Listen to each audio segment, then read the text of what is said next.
शुरू करते हैं हम लोग। चैप्टर है पौधों में लैंगिक जनन। ये क्लास 12th बायोलॉजी का सेकेंड चैप्टर है। इस चैप्टर में हम लोग समझेंगे कि पौधों में किस प्रकार से लैंगिक जनन की प्रक्रिया होती है। तो चैप्टर का जिस तरह से नाम देख रहे हैं कि पौधों में लैंगिक जनन, तो इसमें सबसे पहले हमको ये टर्म जो है जनन समझना होगा कि जनन है क्या। हम लोग इससे पहले वाले क्लास में भी हम लोग पढ़ चुके हैं कि जनन क्या होता है। उसको दोबारा से हम लोग एक बार रिविजिट करते हैं, देखते हैं जनन किसको कहते हैं। तो बोले ऐसा प्रक्रम है जनन जिसके द्वारा कोई भी जीव अपने ही जैसे दूसरे जीव को जन्म देती है। मतलब कि अगर इंसान जो है अपने ही जैसे दूसरे इंसान को जन्म देता है, या कोई भी जानवर जो है अपने ही जैसे एक नए जानवर को जन्म देता है, तो उस पूरे प्रक्रम को हम कहते हैं कि जनन है। लेकिन इस चैप्टर में एक दूसरा वर्ड है लैंगिक जनन क्या होता है। तो बोले कि वैसा जनन जिसमें दो तरह के लिंग इन्वॉल्व हों, दो तरह के लिंग जो है वो अपनी भागीदारी दें। दो तरह का लिंग हम लोग जानते हैं, लिंग दो प्रकार का होता है, पुरुष और स्त्री। मतलब कि पुरुष और स्त्री, ऐसा जनन जिसमें पुरुष और स्त्री दोनों प्रकार के जनक का आवश्यकता हो, उस प्रकार के जनन को हम लोग कहते हैं लैंगिक जनन। अब पुरुष हो या स्त्री हो, दोनों के पास जो है कुछ एक स्पेशल या खास किस्म का जो है लैंगिक जनन करने के लिए, पुरुष हो या स्त्री हो, उनके पास खास अंग होते हैं जिनमें कि जनन कोशिका बनती है। वैसे खास अंग को हम लोग जनन अंग कहते हैं। पौधों की बात कर रहे हैं तो पौधों में जनन अंग जो होता है उसका फूल होता है। फूल मतलब पुष्प होता है। अब क्या है कि जो पुरुष जनन अंग है या स्त्री जनन अंग है, अगर दोनों एक ही फूल में मौजूद है तो हम वैसे फूल को कहते हैं द्विलिंगी, क्योंकि दोनों ही लिंग एक ही पौधा में मौजूद है, एक ही फूल में मौजूद है। इसलिए वैसे फूल को हम लोग द्विलिंगी फूल कहते हैं या पुष्प कहते हैं। और अगर किसी फूल में क्या है कि एक ही प्रकार का लिंग मौजूद हो, या तो वो पुरुष जनन अंग उसमें मौजूद हो या स्त्री जनन अंग मौजूद हो, वैसे पुष्प को हम लोग एक लिंगी पुष्प कहते हैं। ठीक है। पुष्प में जो पुरुष जनन अंग होता है उसको पुमंग कहते हैं, और स्त्री जनन अंग को हम लोग जायांग कहते हैं। ढेर सारा पुरुष जनन अंग यानी ढेर सारा पुमंग को हम लोग एक साथ पुंकेसर कहते हैं, या सिंगल भी उसको हम लोग पुंकेसर कह सकते हैं। उसी प्रकार से स्त्री में भी जो है जायांग को हम लोग स्त्री केसर कहते हैं।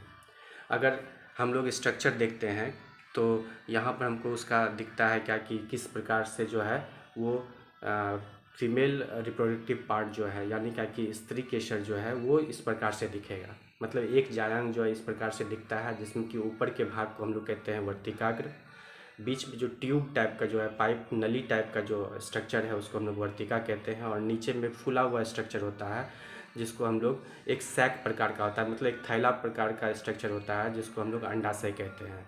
नाम में अंडाशय है, मतलब कि यहाँ पर अंडा जो है अंडा स्टोर होता होगा या अंडा बनता होगा। अंडा क्या है तो बोले क्या कि अंडा जो है वो स्त्री में जनन कोशिका को अंडा कहते हैं। मतलब वैसा कोशिका, वैसा सेल जो जनन करने में मदद करता हो, जो जनन करने के लिए रिस्पॉन्सिबल हो, उस प्रकार के कोशिका को हम लोग कहते हैं अंडा, और अंग्रेजी में उसी को हम लोग ओवम कहते हैं।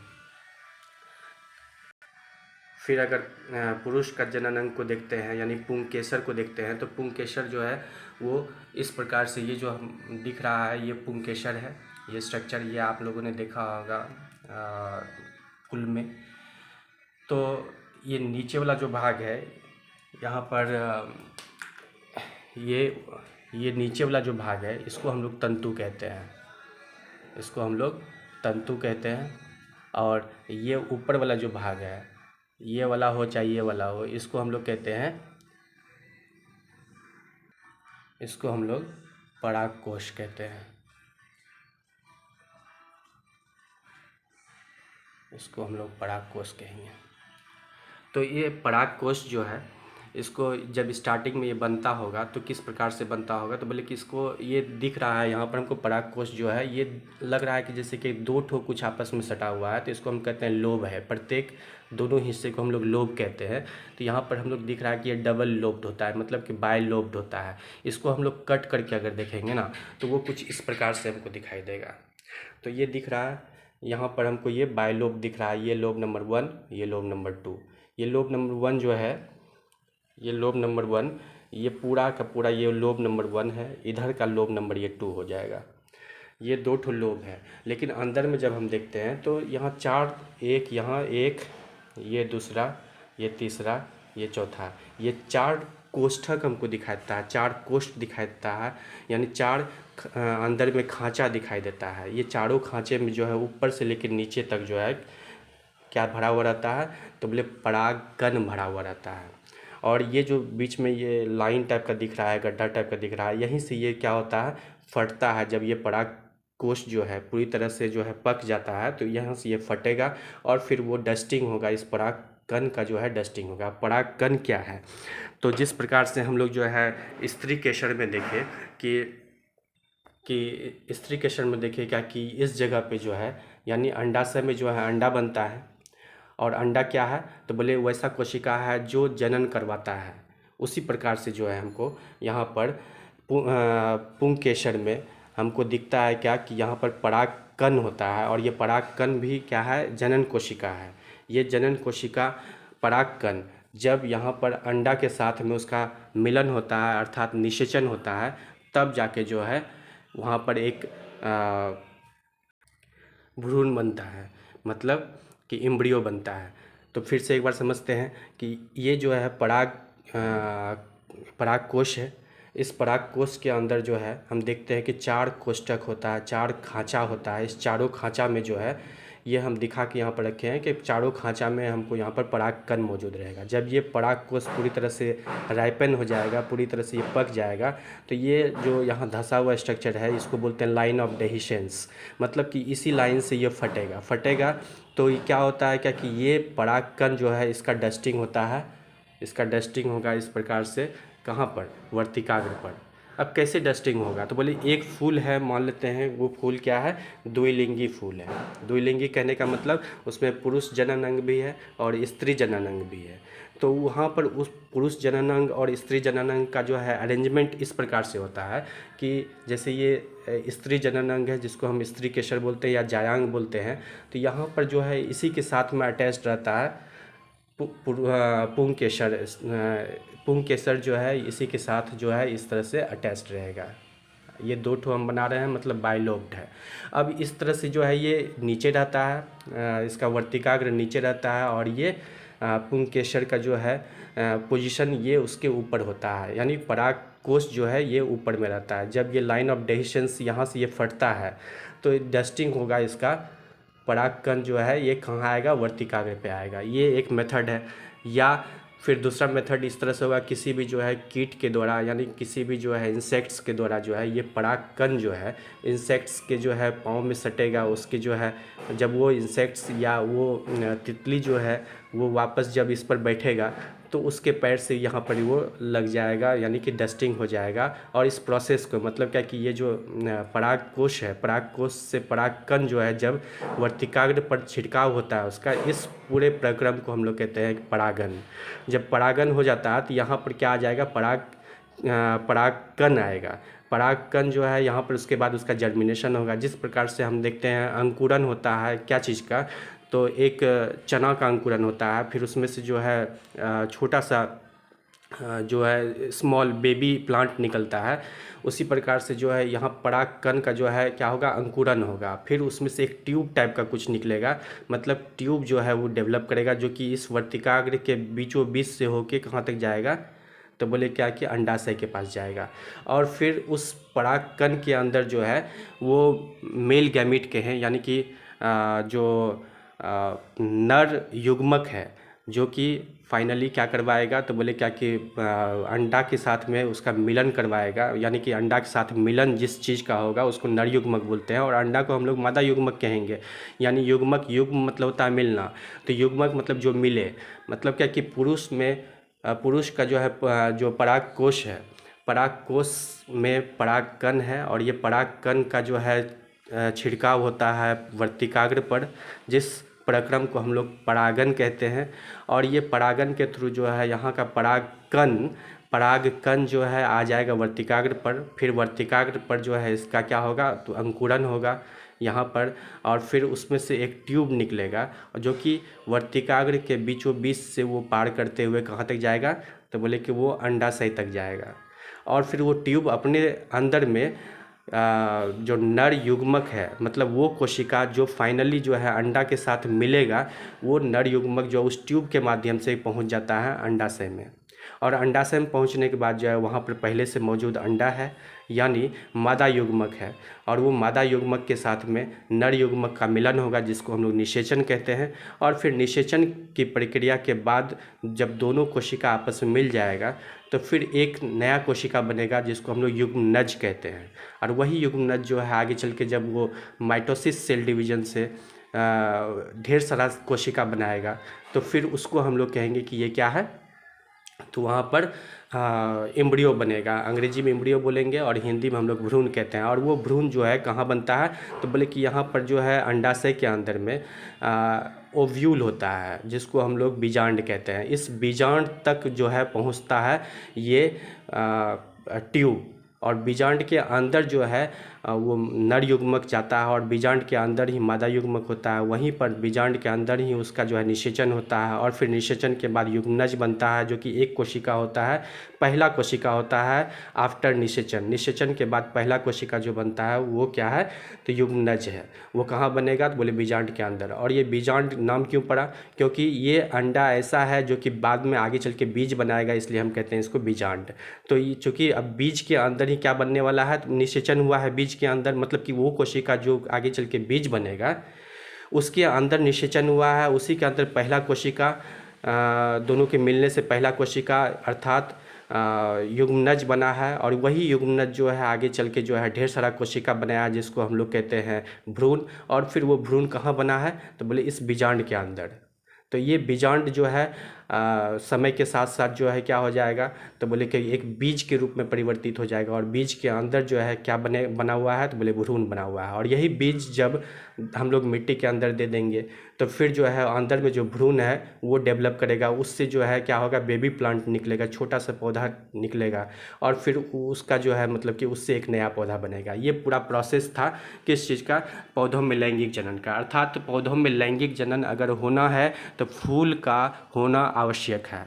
ऐसा पौधा जिसमें फूल नहीं उगता है उसमें लैंगिक जनन नहीं होगा।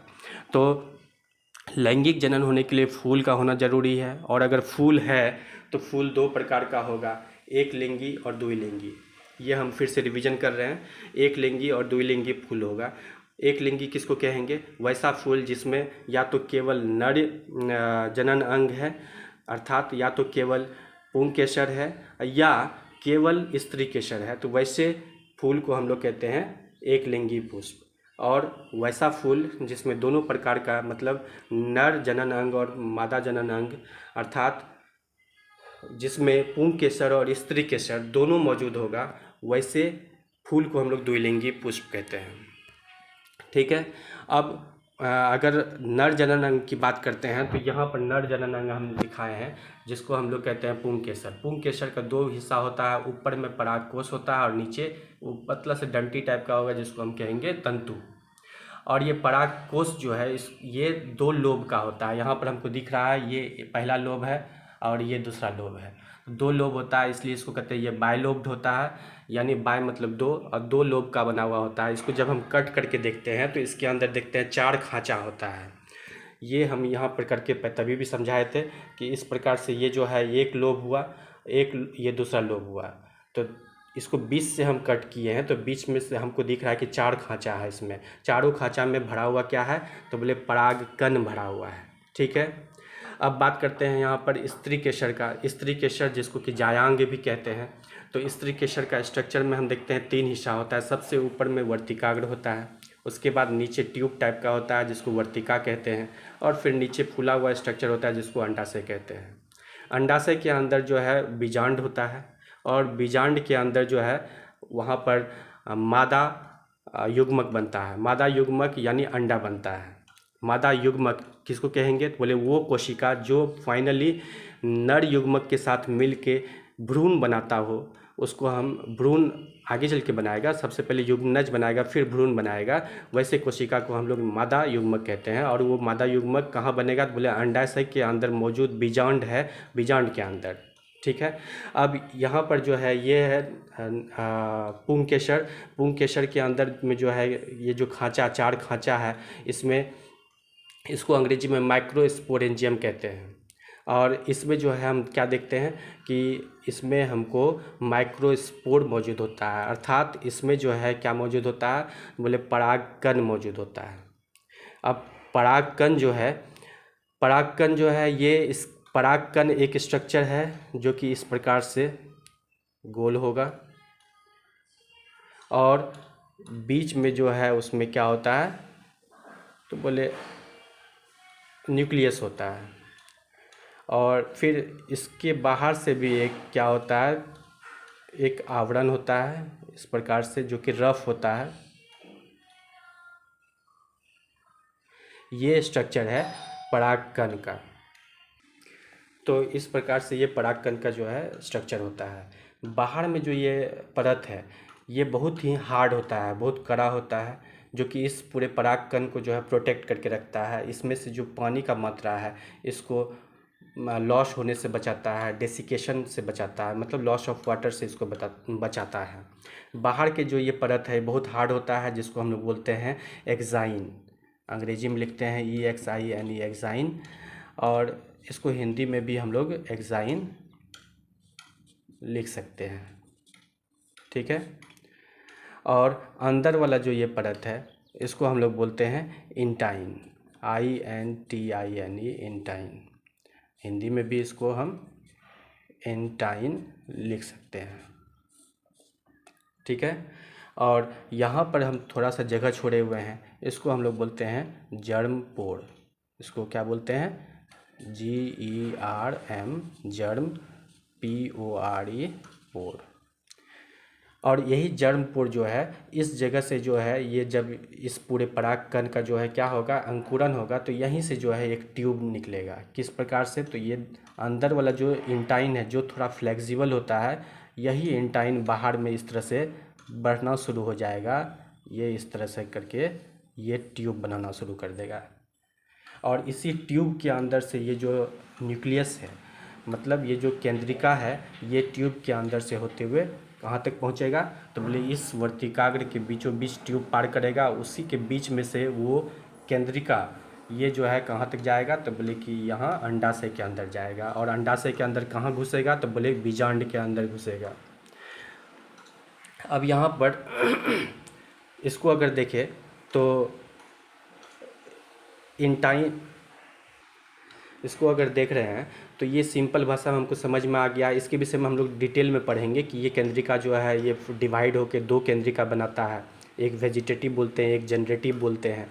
तो वेजिटेटिव हिंदी में बोलते हैं कायिक केंद्रिका, और जो जनरेटिव होता है वही हमारा क्या है? तो बोले कि मेन केंद्रिका है, जो कि आगे चल के जाके यहाँ अंडाशय के अंदर जो है वो मादा युग्मक के साथ मिलन करता है। तो मादा युग्मक के साथ जो है यहाँ पर जनरेटिव न्यूक्लियस जो है वो मिलन करेगा। ये वेजिटेटिव न्यूक्लियस जो है नहीं करेगा। वेजिटेटिव यानी कायिक केंद्रिका जो है ये बड़ा होता है, और इसी से जो है एक छोटा सा केंद्रिका निकलता है जिसको हम लोग कहते हैं जनरेटिव न्यूक्लियस।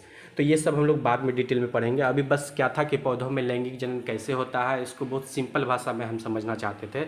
और वो ऐसे हम समझ सकते हैं कि इस ऐसा जनन जिसमें क्या कि 2 लिंग अर्थात पुरुष और स्त्री जनन अंग इन्वॉल्व हो, मतलब कि जिसमें 2 जनक हो, पुरुष और स्त्री 2 जनक इन्वॉल्व होता है, उस प्रकार के जनन को हम लोग लैंगिक जनन कहते हैं। पौधा में जो है ये एक पौधे में भी हो सकता है और 2 अलग अलग पौधे में भी हो सकता है। तो एक पौधे में क्या है कि क्यों? क्योंकि पौधे में जो है इसका जनन अंग जो होता है पुष्प होता है, और पुष्प के अंदर जो है वो या तो सिर्फ नर जनन अंग मौजूद हो सकता है, जिसको हम लोग कहेंगे एक लिंगी पुष्प, या नहीं तो फूल में जो है दोनों प्रकार का नर जनन अंग और मादा जनन अंग दोनों मौजूद हो सकता है, यानी क्या कि पुंग केसर और स्त्री केसर दोनों मौजूद हो सकता है। तो वैसे फूल को हम लोग कहेंगे द्विलिंगी पुष्प। ठीक है। अब क्या है, क्या कि अगर स्त्री केसर और पुंग केसर का स्ट्रक्चर देखें तो फिर से हम बता रहे हैं क्या कि स्त्री केसर यानी जायांग जो है वो 3 पार्ट का बना हुआ था, 3 हिस्सा उसमें होता है। ऊपर वाले हिस्से को हम लोग कहते हैं वर्तिकाग्र, बीच वाले ट्यूब वाले स्ट्रक्चर को कहते हैं वर्तिका, और नीचे में फूला हुआ स्ट्रक्चर जो है वो अंडाशय है। अंडाशय के अंदर जो है ओव्यूल होगा, यानी क्या कि बीजांड होगा। ये बीजांड हम बनाए हैं, और ये बीजांड के अंदर जो है क्या है, तो बोले मादा युग्मक है, मतलब वो कोशिका है जो फाइनली जो है नर युग्मक के साथ में यानी नर कोशिका के साथ में इसका मिलन होने वाला है। ठीक है। और फिर पराग पुंग केसर का अगर स्ट्रक्चर देखते हैं तो इसमें 2 हिस्सा होता है। ऊपर वाला हिस्सा जो होता है वो उसको हम लोग पराग कोश कहते हैं, और नीचे वाला हिस्सा को कहते हैं तंतु। पराग कोश का ये 2 लोब का बना हुआ होता है, 1 और 2 लोब का बना हुआ है। इसको अगर काट के देखते हैं तो इसका स्ट्रक्चर अंदर इस प्रकार से दिखाई देता है कि अंदर में 4 खांचा होता है। चारों खांचा में क्या भरा हुआ है, तो बोले पराग कण भरा हुआ है, एकदम डस्ट यानी क्या कि धूल कण टाइप का कुछ वहाँ पर मौजूद है, जो कि क्या करता है आगे चल के स्त्री केसर के अंदर अंडाशय के अंदर जो मौजूद बीजांड है उसके अंदर जो मौजूद मादा युग्मक है उसके साथ मिलन करता है। वो कोशिका कहाँ पर मौजूद होगा, तो बोले पराग कण के अंदर होगा। पराग कण का अगर हम स्ट्रक्चर देखें तो पराग कण का स्ट्रक्चर इस प्रकार से होगा। बाहर में एक हार्ड स्ट्रक्चर होता है जिसको हम लोग हिसाइन कहते हैं, और अंदर में बाहर में एक जो परत है वो हार्ड होता है, उसको एक्साइन कहते हैं। अंदर वाला परत थोड़ा सॉफ्ट होता है, उसको हम लोग इंटाइन कहते हैं। और यहाँ पर जो है एक जगह जहाँ पर क्या कि एक्साइन एब्सेंट होता है, एक्साइन नहीं होता है, उस जगह को हम लोग कहते हैं जर्मपोर कहते हैं। और उसी जगह से जो ये ट्यूब निकलेगा, और ये ट्यूब कुछ नहीं है, अंदर वाला जो इंटाइन है वही आगे चल के बढ़ता है, बढ़ते बढ़ते ट्यूब का फॉर्मेशन करता है, ट्यूब बनाता है। ठीक है। ये कहाँ पर मौजूद है ये परागकण, तो बोले कि ये इस खाँचे में मौजूद है। और ये खाँचे ये जब पूरी तरह से पराग कोश जो है पक जाएगा तो ये लाइन ऑफ डेहिसेंस से फटेगा तो डस्टिंग होगा। ये पराग कण जो है कहाँ पर गिरेगा, तो बोले इससे वर्तिकाग्र पर गिरेगा, और यहाँ पर उसका जर्मिनेशन होगा, मतलब अंकुरन होगा। फिर अंकुरन होने क्या मतलब है कि अंकुरन होने का मतलब है पराग कण से जो है ट्यूब का निकलना। तो ये ट्यूब निकलेगा तो ये अंदर वर्तिका के अंदर से होते हुए पार करते हुए कहाँ जाएगा, तो बोले अंडाशय के अंदर घुसेगा, और अंडाशय के अंदर भी वो बीजांड के अंदर घुसेगा, और बीजांड के अंदर जो है वो क्या करेगा, नर युग्मक को छोड़ेगा। अब नर युग्मक और मादा युग्मक दोनों इसके अंदर पहुंच गया है, दोनों का आपस में मिलन होगा, जिसको हम लोग कहते हैं निषेचन या सीनगेमी। उसी को अंग्रेजी में कहते हैं सीनगेमी। ये टर्म याद रखना है, सीनगेमी। स्पेलिंग क्या होगा, SYN सीन GAMY सीनगेमी।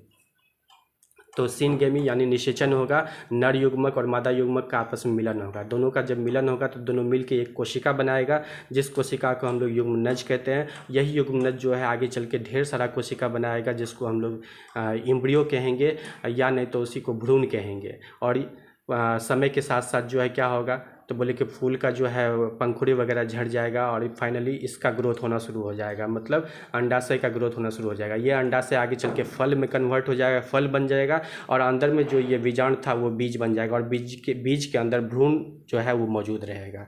वही बीज जब आगे चल के जब उसको हम लोग ज़मीन के अंदर लगाते हैं तो फिर जो है उससे जो है एक बेबी प्लांट निकलता है, छोटा सा प्लांट निकलेगा, छोटा सा पौधा निकलेगा, और फिर वो नए पौधे को का निर्माण करता है। इस प्रकार से हम देखते हैं क्या कि पौधों में लैंगिक जनन होता है। लैंगिक होने का क्या मतलब ये भी समझ में आ गया, मतलब कि 2 लिंग का आवश्यकता होगा जनन करने के लिए, पुरुष और स्त्री, यानी पुरुष जनन अंग और स्त्री जनन अंग होना जरूरी है। दोनों प्रकार का जनन अंग होना जरूरी है अगर उसको लैंगिक जनन करना है तो, अर्थात उसके पास द्विलिंगी पुष्प हो या एक लिंगी पुष्प हो, पुष्प होना जरूरी है, तभी जाके लैंगिक जनन होगा। वैसा पौधा जिसमें पुष्प का निर्माण नहीं, पुष्प नहीं बनता है यानी फूल नहीं उगता है, उसमें लैंगिक जनन कभी नहीं हो सकता है।